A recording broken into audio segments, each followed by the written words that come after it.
here's my kale. I had some kale that I'd kept for like smoothies, right? I still have a lot of spinach, but spinach I can like cook something, so I'm going to make like one or two varieties of, you know, whatever veggies and keep with that. But kale is something I don't really use for any veggie stuff, because it's really hard to eat even when you cook. So what I did was I took all the kale out because it's getting bad now, and I don't think I'm going to be making smoothies and like trying to use this. So I'm trying to you know, do something productive with this. So I thought I cut this, and I'm going to take my chickpeas flour, and which if I can, I'll show you what I'm going to do with this chickpeas flour, and then like, you know, kind of mix with it and put little bit of spices in it, not too much but just a little bit, and then like make like just fry them, you know, like kale fry or something, you know. So that's the kale right there. So what I'm going to do is I put like some turmeric on top of it, turmeric powder. So I am going to put some cumin powder. I'm going to put some cumin powder. I like the cumin powder taste, and since like, I don't know, the kale is not going to have too much of flavor, I'm going to put more cumin powder. And I also want a little bit of crunchiness of the cumin, so I'm going to also put some cumins, like just the whole cumins here. That's how it looks. So I'm going to put that just to get the crunchiness when I fry them. And then I don't want to put too much of this because I'm not feeling that good, so I don't want to put too much of the chili powder. But so I'm going to put, because we eat very spicy, so I put like a lot. So right now I put like maybe half spoon, that's it. So then let's put some salt. And I don't know how much salt I need. I'm going to taste it and see. So, and according to that I'll be adding salt later. And then I'm going to add this one, which is the besan. This is what is going to bind everything together.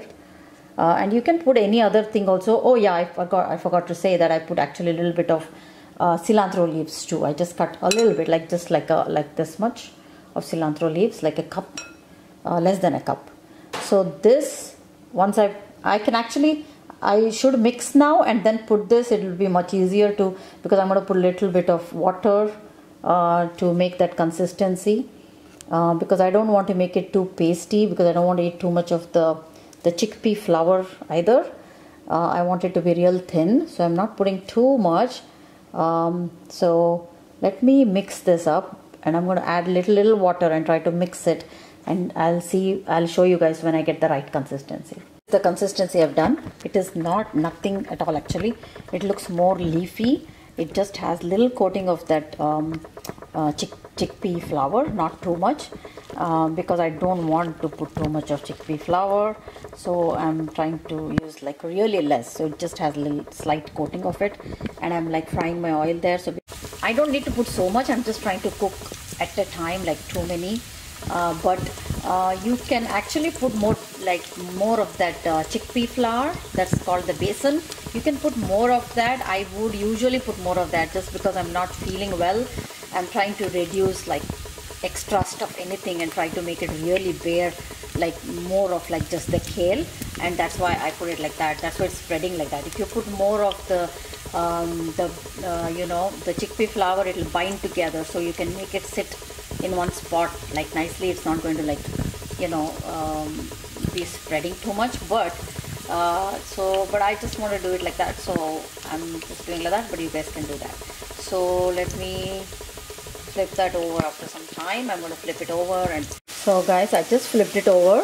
It just was like a minute, I guess, because it's like, you know, just kale, so it's going to like burn otherwise. So that's why I just it's just a minute, and then I just like flipped it a little bit, and it's browned on one side. So in a little bit I will try to taste and see again, and then I'm going to put it on a plate with like a tissue paper on it, and then I put it over that, so that, you know, you don't get all the oil. The oil can be like absorbed, so you can put it on the paper towel. So I'm going to cook it a little bit more. I have to just press it a little bit and cook. So like just do like that. That way you know that it's like getting all the whatever leaves in there properly. Because however this turns out to be, I'm going to still eat it. It'll be okay to eat. So this is like one of the ways, guys, you can like do the kale without like using too much of chick flour. You can put it slightly just so that you can fry it. You can even put like rice powder in it. You can mix a little bit of rice powder. That will give that crispiness when you fry like this with less oil. Yeah, this is a very old pan, so my oil is like sitting on the sides here because I didn't put too much, and in the middle there's no oil actually there. But that is fine. So because I don't want to put too much of oil there.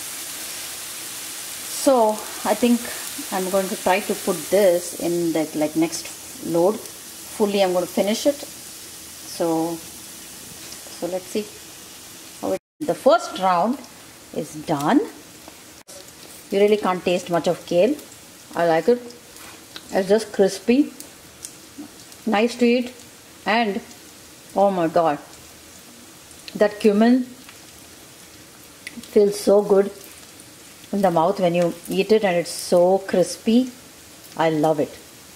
So now you can eat this as a side dish with anything or as a snack, and there's not much chickpea flour in it, so which is good. So all good stuff only in it. It has cumin powder, cumin, turmeric, and what else I put? Little bit of chili powder I put. I didn't put much just because I'm not feeling too good. I didn't want to eat too much chili. Otherwise I would have put green chilies here because I love green chilies.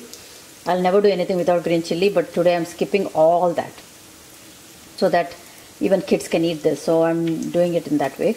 So little bit of chili powder, and then I put some what else I put? Yeah, that's it. And the chickpea flour you mix, and there it is.